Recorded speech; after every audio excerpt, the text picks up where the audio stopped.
मैं केशवाचार्य आज अपने कथावाचन कार्यक्रम के अंतर्गत डॉक्टर राजीव गुप्ता जी की लिखी हुई कहानी सुना रहा हूँ। आज की कहानी का नाम है चोरी का कद्दू। विवेक और अंकित रोज स्कूल जाते समय एक खेत से होकर गुजरते थे। यह उनके स्कूल पहुंचने का छोटा रास्ता था।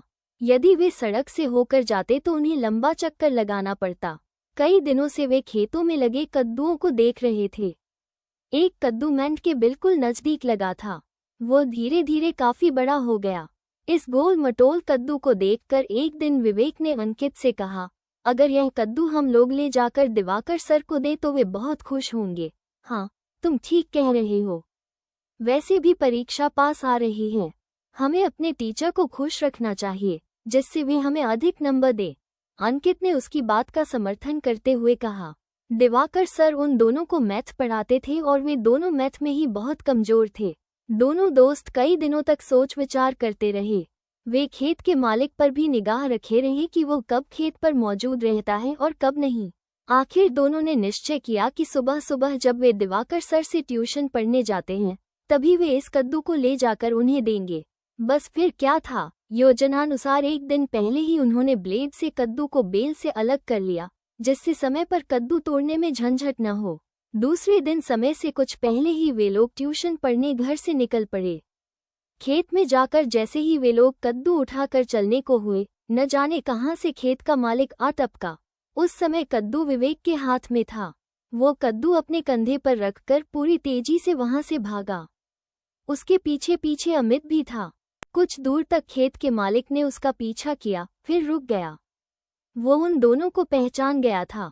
दिवाकर सर के घर के पास पहुंचने पर अंकित ने कहा, विवेक अब तुम थक गए होगे। लाओ, अब कद्दू मैं ले चलता हूँ। विवेक वाकई थक गया था। पहले तो वो कद्दू अमित को देने के लिए राजी हो गया, फिर कुछ सोचकर बोला, वाह, सारी मेहनत मैंने की, अब मैं ही दिवाकर सर को ये कद्दू दूंगा। सुनकर अमित ने बुरा सा मुंह बना दिया। जब दोनों कद्दू लेकर दिवाकर सर के पास पहुंचे तो वे भौचक के रह गए। अरे, इतना बड़ा कद्दू कहाँ से लाए तुम लोग? उन्होंने पूछा। विवेक कद्दू जमीन पर रखकर अभी कुछ कह पाता कि अंकित बोल उठा, सर, हमारे घर पर बगीचा है, उसी में कद्दू की बेल लगी है।